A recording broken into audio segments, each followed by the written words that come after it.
Romanos 8, de 1 a 39. Portanto, agora já não há condenação para os que estão em Cristo Jesus, porque por meio de Cristo Jesus a lei do Espírito de vida me libertou da lei do pecado e da morte. Porque aquilo que a lei fora incapaz de fazer por estar enfraquecida pela carne, Deus o fez, enviando o seu próprio Filho, à semelhança do homem pecador, como oferta pelo pecado. E assim condenou o pecado na carne, a fim de que as justas exigências da lei fossem plenamente satisfeitas em nós, que não vivemos segundo a carne, mas segundo o Espírito. Quem vive segundo a carne tem a mente voltada para o que a carne deseja, mas quem vive de acordo com o Espírito tem a mente voltada para o que o Espírito deseja. A mentalidade da carne é morte, mas a mentalidade do Espírito é vida e paz. A mentalidade da carne é inimiga de Deus porque não se submete à lei de Deus, nem pode fazê-lo.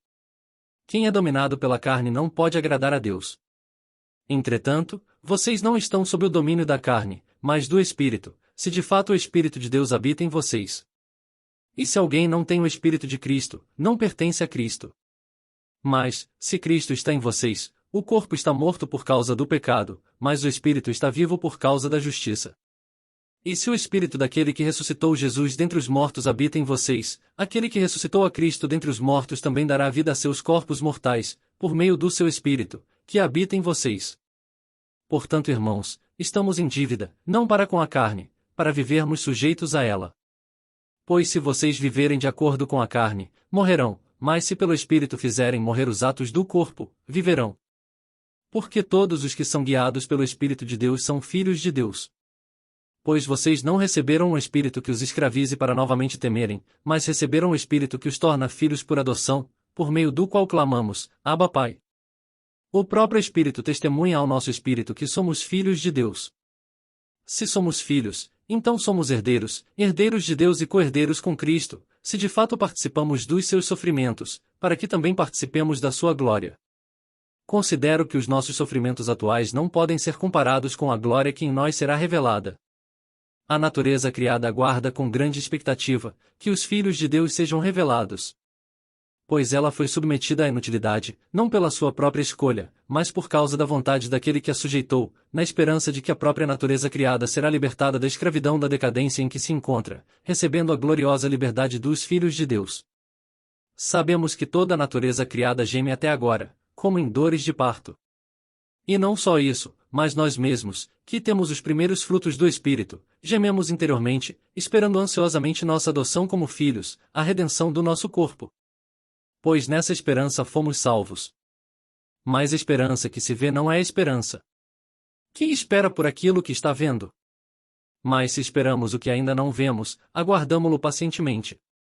Da mesma forma o Espírito nos ajuda em nossa fraqueza, pois não sabemos como orar, mas o próprio Espírito intercede por nós com gemidos inexprimíveis. E aquele que sonda os corações conhece a intenção do Espírito, porque o Espírito intercede pelos santos de acordo com a vontade de Deus. Sabemos que Deus age em todas as coisas para o bem daqueles que o amam, dos que foram chamados de acordo com o seu propósito. Pois aqueles que de antemão conheceu, também os predestinou para serem conformes à imagem de seu Filho, a fim de que ele seja o primogênito entre muitos irmãos. E aos que predestinou, também chamou, aos que chamou, também justificou, aos que justificou, também glorificou. Que diremos, pois, diante dessas coisas? Se Deus é por nós, quem será contra nós? Aquele que não poupou seu próprio Filho, mas o entregou por todos nós, como não nos dará com ele, e de graça, todas as coisas? Quem fará alguma acusação contra os escolhidos de Deus? É Deus quem os justifica. Quem os condenará? Foi Cristo Jesus que morreu, e mais, que ressuscitou e está à direita de Deus, e também intercede por nós. Quem nos separará do amor de Cristo? Será tribulação, ou angústia, ou perseguição, ou fome, ou nudez, ou perigo, ou espada? Como está escrito: por amor de ti enfrentamos a morte todos os dias, somos considerados como ovelhas destinadas ao matadouro. Mas em todas estas coisas somos mais que vencedores, por meio daquele que nos amou.